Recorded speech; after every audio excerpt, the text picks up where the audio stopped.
Subscribe now and press the bell icon. Never miss an update. Good morning, students. Today we are to learn what clarity is. The tremendous value of clarity while doing question and answer.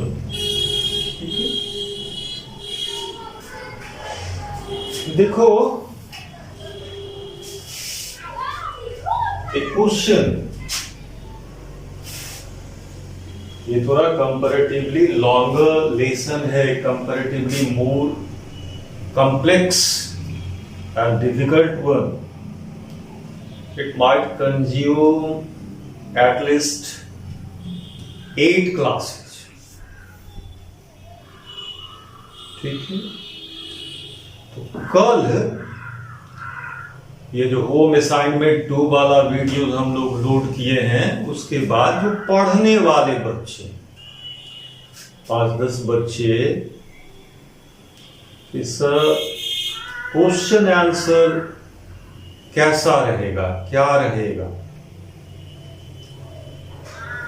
इस पर query कर रहे थे। तो उनके curiosity को satisfy करने के लिए आज थोड़ी देर हम लोग क्वेश्चन आंसर के अराउंड बातचीत करेंगे। जैसे जो फर्स्ट क्वेश्चन पाएंगे आप अपने बुक में, वो इस प्रकार का कोई क्वेश्चन है। मैंने पूरा क्वेश्चन नहीं लिखा है कि where did the ceremonies take place, can you name any buildings in India made of sandstone. Question है कि where did the ceremonies take place, can you name any buildings in India made of sandstone. तो आपके किताब में readymade answer और अच्छा answer to give you a feel what clarity is while doing question answer. Where did the ceremonies take place? He is talking about, the question is talking about inaugural ceremonies. Inaugural, sorry देखो, inaugural का spelling तो मैं सही ही लिख लेता हूं, inaugural, ठीक है। बोलने में वो हम लोग वो क्षेत्र का दोष है, अक्सर मेरे मुंह से निकल जाता है इनॉग्रल। आप ऐसी गलती नहीं करना, आप बोलोगे इनॉग्रल, इनॉग्रल, इनॉग्रल सेरेमनी। दो inaugural ceremonies took place in the lovely sandstone amphitheater. Where did the inauguration ceremonies take place? The inauguration ceremonies took place in the lovely sandstone amphitheater. Amphitheater formed by the Union buildings in Pretoria. एक बार फिर से बता दो, कितना स्पष्ट है, आपके book में है ये आंसर। आंसर का मतलब हुआ कि अगर मान लो ये क्वेश्चन, तो आप के द्वारा लिखी जाने वाली प्रत्येक पंक्ति इसके कद को छोटा करता जाएगा, और आपका जो लास्ट सेंटेंस है वो आते आते क्वेश्चन का एग्जिस्टेंस खत्म हो गया। क्लैरिटी को फील करो कि आप के द्वारा चयनित शब्द पंक्ति इस प्रकार की हो कि प्रत्येक पंक्ति इसके कद को छोटा करता जा रहा है, और अंतिम पंक्ति जब आप बोले या लिखें तो ये क्वेश्चन दिखे ही नहीं लोगों। ये हुआ क्लैरिटी। और क्लैरिटी क्या है, ये तुम्हारी आत्मा तुमको बता, ठीक है। तो एक बार फिर से इसी क्वेश्चन को where did the inaugural ceremonies take place? Where did the inaugural ceremonies take place? Can you name any weddings in India made of sandstone? Okay, so the inaugural ceremonies took place in the lovely sandstone amphitheater formed by the Union buildings in Pretoria. और अगर आप चाहते हैं कि थोड़ा examiner के attention को draw कर ही ले तो you can add it had been the जो सिचुएशन रहेगा, पहली पंक्ति हम लोगों ने कहा कि the inaugural ceremonies took place in the lovely sandstone amphitheatre formed by the union buildings in Pretoria, और it had been the seat, S-E-A-T, it had been the seat of white supremacy for decades, and now it was the site of a rainbow gathering of people from different countries and people of different race. तो एक बार फिर से इसको conclude कर लेते हैं कि the inaugural ceremonies took place in the lovely sandstone amphitheatre formed by the union buildings in Pretoria. It had been the seat of, यही वह केंद्र स्थल हुआ करता. It had been the seat of white supremacy, गोरों के श्रेष्ठत्व का केंद्र था. It had been the seat of white supremacy for decades, and now and then it was the site of, S-I-G-H-T, it was the site of a rainbow gathering of people from different countries and people of different races. तो तुमको भी लगा होगा कि हाँ answer में और ये बुक में है, तो यहां तो कोई दिक्कत नहीं हुई, लेकिन आप प्रत्येक लेसन में 70% ऐसे क्वेश्चंस पाएंगे आपको क्लैरिटी को जन्म देना पड़ता है, और वो क्लैरिटी अगर नहीं है आंसर में तो आप सुंदर ढंग से रिवॉर्डेड नहीं होते. ठीक है, अब जैसे देखो क्वेश्चन नंबर 2 देखो, ये हो गया. क्वेश्चन नंबर 1 हो गया ना, आराम से तुम से बहुत बच्चों को याद हो गया होगा कि the inaugural ceremonies took place in the lovely sandstone amphitheatre formed by the union buildings in Pretoria. It had been the seat of white supremacy for decades, but on 10th May, it was the site of a rainbow gathering of people from different countries and different races. अब दूसरा question, a very important question to learn what clarity is. A very important question. देख कि can you guess how 10th May can you guess how 10 May is an autumn day? 10 May is an autumn.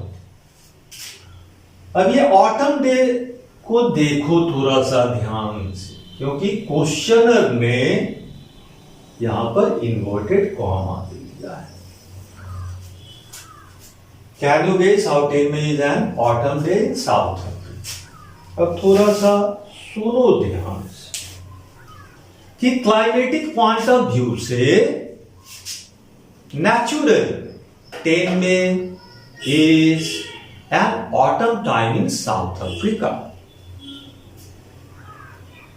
10th May पतझड़ का मौसम का समय है, an autumn time in South Africa from the climatic point of view. लेकिन यहां पर since autumn day has been put within inverted commas, तो it has acquired a new reference, इसका एक विशेष महत्व हो गया। और we may say that this phrase has been used as a metaphor, we may say that this phrase has been used metaphorical. क्या कहना चाह रहा हूं, क्लैरिटी समझना है तो पहले हिंदी में समझो कि क्लाइमेटिक पॉइंट ऑफ व्यू से 10th में ऑटम टाइम, परंतु यहां पर इस क्वेश्चन में the phrase autumn day has acquired A special reference, इसका एक विशेष मतलब हो गया, विशेष अर्थ में यह प्रयुक्त हुआ है, एक मेटाफर की तरह। तो मेटाफर शब्द आया तो तुमको याद दिला दें, जब तुमने पढ़ा फायर एंड आइस, तो फायर एंड आइस में fire does not stand for the ordinary fire we cook our food on. हम जो खाना बनाते हैं उस आग से, जाड़े में जिस आग को हम तापते हैं उस आग से फायर शब्द का कोई लेना देना नहीं है।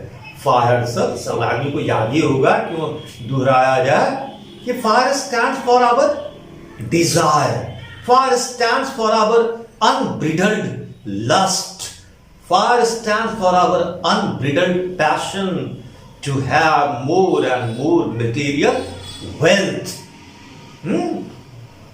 to have more and more material comforts at any cost। तो उस कामना वासना की लप लपाती जो जिह्वा है उसके लिए फायर शब्द का, तो फायर वहां पे क्या है, एक मेटाफर, उसका प्रयोग है रूपक की तरह किया गया। तो since the phrase autumn is closed within inverted comma, so it has acquired a new reference. It has been used, we may say that the phrase has been used as a metaphor. Okay? तो अब यहां पर क्या है, usually what happens in autumn, क्या होता है autumn में, क्या होता है, देखो ऑटम में क्या होता है, तो जो ओल्ड ड्राई लीव्स हैं they fall of the tree, they fall of the branches so that new leaves may come up. पतझड़ में सूखे पुराने पत्ते झड़ जाते हैं ताकि नए पत्ते आ सके। तो the same was happening in South Africa on 10th May। The centuries old brutal system, unjust socio-political system of apartheid was giving way, was dying, was abolished। वो मर रहा था, रास्ता दे रहा था, एक पुरानी व्यवस्था झड़कर गिर रही थी और एक नई व्यवस्था जन्म ले रही थी। इसीलिए 10th में is an autumn time both from climatic point of view and from political point of view, दोनों ही दृष्टि से 10th में, फिर से बताऊं आपको, फिर से समझ, क्लैरिटी। क्वेश्चन है कि कैन यू गेस हाउ 10 में is an autumn time in South Africa. तो भाई ऑटम में क्या होता है, पुराने पत्ते, पुरानी टहनियां गिर जाती, नव कोपल उद्भूत हो सके, जन्म ले सके। तो the same was happening in South Africa on 10th May। The age old brutal and unjust system of apartheid was dying, was giving way to the emergence of a liberal system, a great system of democracy। And naturally, अब देखो answer देखो कि naturally 10th में is an autumn time in South Africa from the climatic point of view. Listen to me carefully. कि naturally 10th में is an autumn time in South Africa from the climatic point of view. But since the phrase autumn day has been put within inverted commas, it has gained a new reference, or we may say that this phrase has been used metaphorically. This phrase has been used as a metaphor. Okay? Usually in autumns, dry leaves fall off the branches so that new leaves may come up. The same was happening in South Africa on 10th May 1994. The age-old brutal system of apartheid was giving way to the emergence of new human system, new liberal system of democracy. So 10th May is an autumn day in South Africa, both from climatic point of view and political point of view.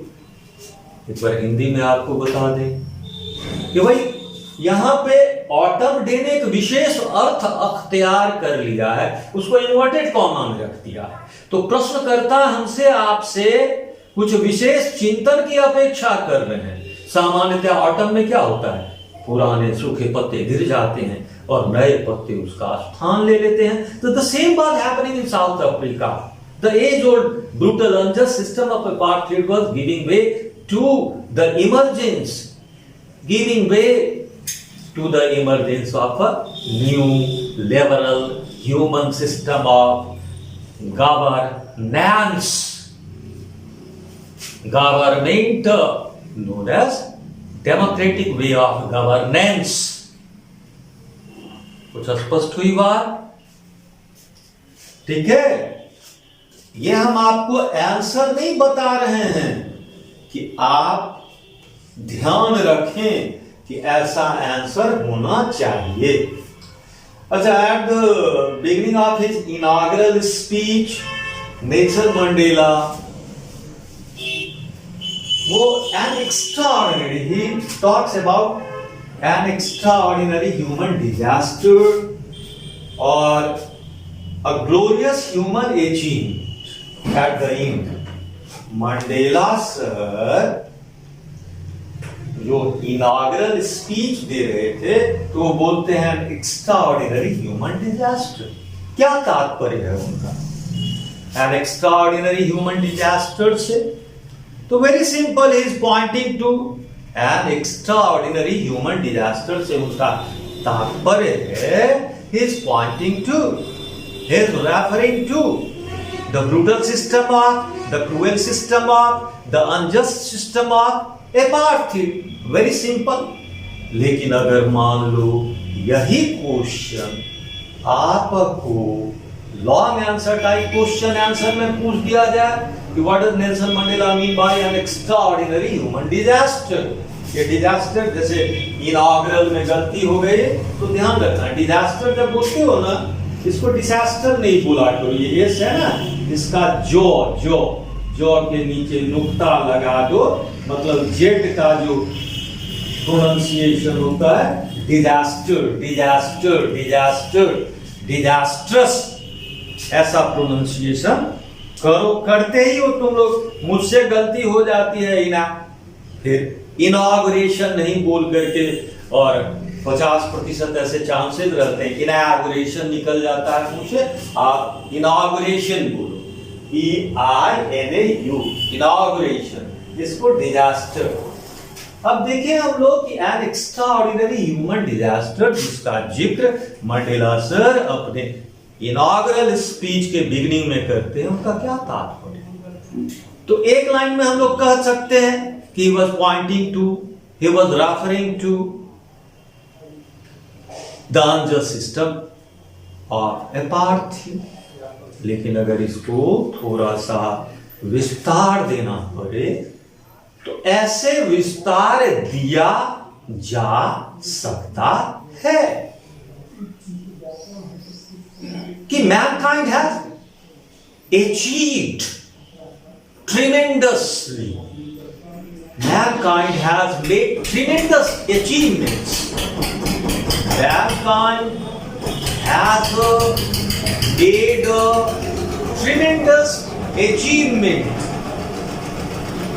by the end of 20th. In every walk of life, mankind has achieved tremendous achievements in every walk of life, be it science, be it technology, be it education, be it social reforms.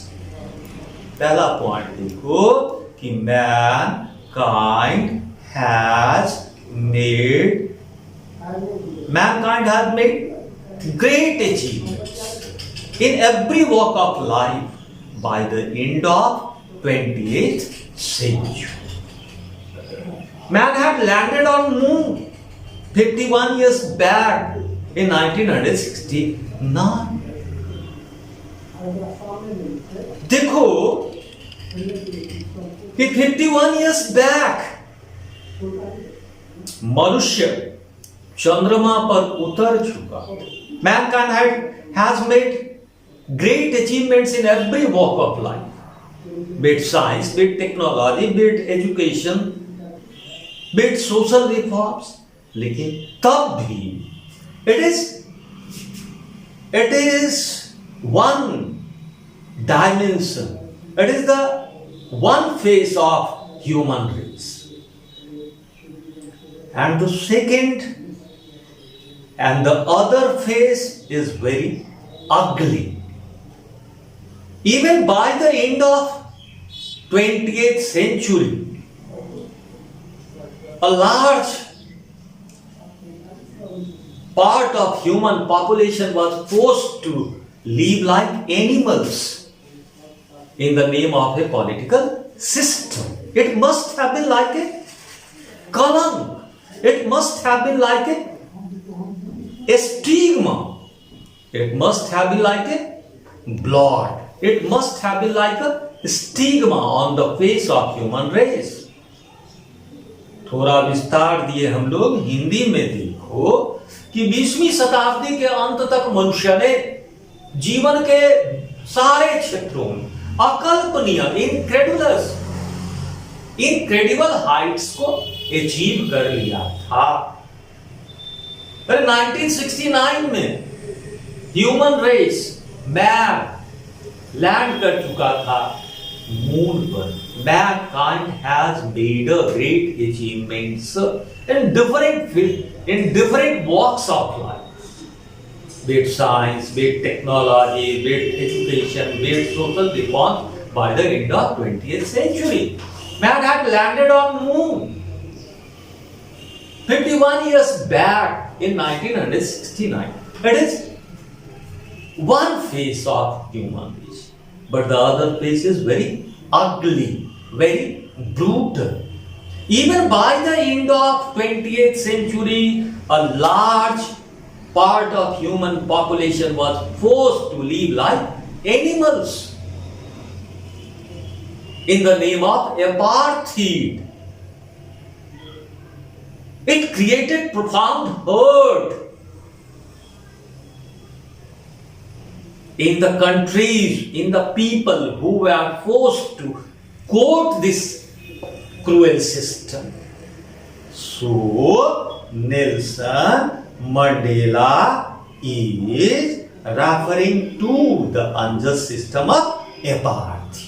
पहले हमने एक line में कह दिया था हम लोगों ने, सीधी सी बात है कि भाई and it must have been a great disaster. इससे दुर्भाग्यपूर्ण क्या हो सकता है.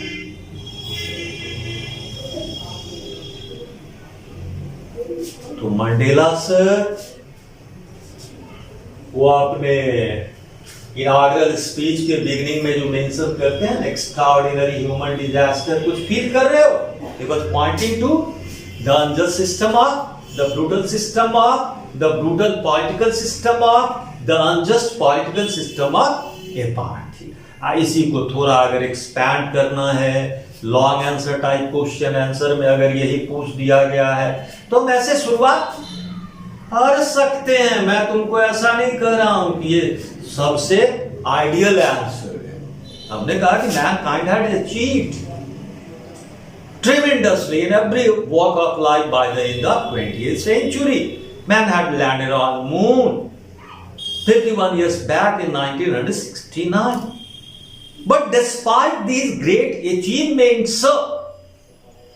a great part of human population was forced to live like animals in the name of apartheid. It must have been a great disaster. It must have been a great blot. It must have been a great stigma, kalank ka tika on the face of mankind, on the forehead of human race. So, Nelson Mandela was pointing to, अब आप लिख दे मेरे part की. And what does he mean? When he says glorious, what is he pointing to? What is he referring to? What does he mean by glorious achievement? ठीक है? तो ये तो उनका इशारा किस बात की हो? To the installation. He is talking about the installation. He is talking about the installation of the first ever democratic and non-racial government in South Africa. It is a different thing that South African people had to pay a price for that. It is a different thing. South African people had to pay a great price for that. Thousands of great patriots, freedom fighters sacrificed their life for the abolition of that brutal system. So Nelson Mandela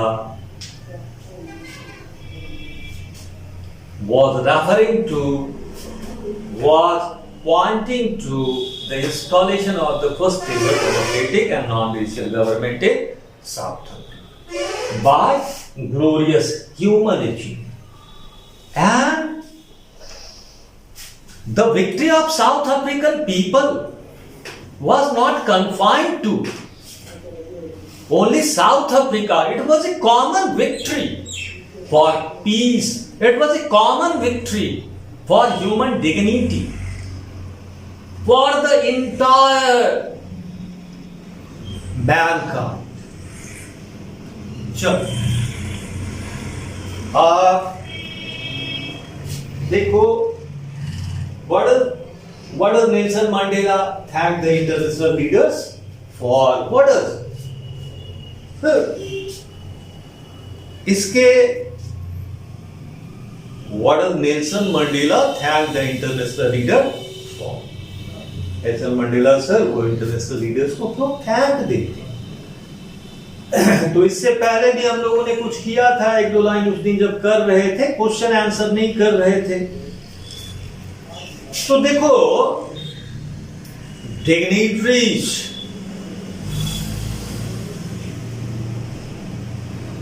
distinguished personalities, dignitaries, distinguished personalities, dignitaries and world leaders from more than 140 countries. Dignitaries and world leaders from more than 140 countries had assembled on and before 10th May in South Africa. Dignitaries and world leaders from more than 140 countries had assembled before and on and before 10th May in South Africa to express their respect, and support to the South African people for their great war against apartheid.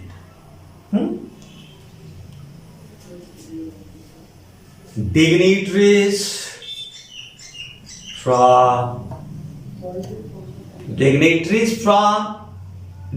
and world leaders from more than 140 countries assembled on and before 10th May in South Africa to express their support, to express their respect, to express their solidarity with South African people for their great war, for their great battle, for their great struggle, not war, not battle, struggle against the brutal, the unjust system of apartheid. And Nelson Mandela was a very, usually we think it is a wrong nation, that revolutionary freedom fighters are devoid of finer feelings and emotions. No, the truth is to the contrary. One who is not sensitive cannot be a great revolutionary fighter. Nelson Mandela was not only a great revolutionary fighter, but a great human being as well. He was a very sensitive being. He must have felt, he must have been aware of the pain the dignitaries might have to quote during their journey to South Africa. So, out of vinamrata, out of humility, out of gratitude, out of respect, not respect, out of humility, out of courtesy, and out of gratitude, Mandela expressed the dignitaries and world leaders out of humility, out of gratitude, out of courtesy. Nelson Mandela thanked the dignitaries, the distinguished personalities and world leaders from all over the globe. इस प्रकार से आप इसको expand कर सकते, ठीक है। और देखो अब तुम लोग भी थक गए होंगे और हम भी थक गए हैं। देखो कल ये एक लाइन जरा सा याद करके आना, तब क्वेश्चन आंसर को आगे बढ़ाएंगे, ठीक है। एक लाइन ये बहुत काम आएगा, ये जो क्वेश्चन नंबर 5 नहीं, बहुत क्वेश्चन आंसर में तुमको ये लाइन याद आ जाएगा। देखो नेवर, नेवर एंड नेवर, क्या कहा मैंने, ध्यान से सुनो। Never, never and never again shall it be that this beautiful land will again experience the operation of one fire. देखो लाइन को पूरी तरह से ट्रांसलेट कर लो। Never, never and never, never, never and never again shall it be that this beautiful land will again experience the operation of one by another. ठीक है, have a nice day. आज मैंने आपको आंसर नहीं बताया है इस क्वेश्चंस का, हमने आपको बताया क्लैरिटी। एक बार फिर से क्वेश्चन नंबर 2 को कंक्लूड कर देते हैं कि can you guess how ten May's and autumn day in South Africa. तो हम लोगों ने कहा कि naturally 10th May is an autumn day. 10th May is a time of autumn in South Africa from the climatic point of view. But since the phrase has been closed within inverted comma, so it has acquired a new reference, or we may say that autumn day has been used as a metaphor. That autumn day has been used metaphorically. Usually in autumns, dry and old leaves fall off the branches so that new leaves and foliage may come up. The same was happening in South Africa on 10th May. The centuries old brutal system of unjust system of apartheid was giving way, was dying, was giving way to the emergence of democracy. So 10th May is an autumn day. So 10th May is an autumn day both from climatic point of view and from political point of view in South Africa. Okay? Have a nice day. See you tomorrow.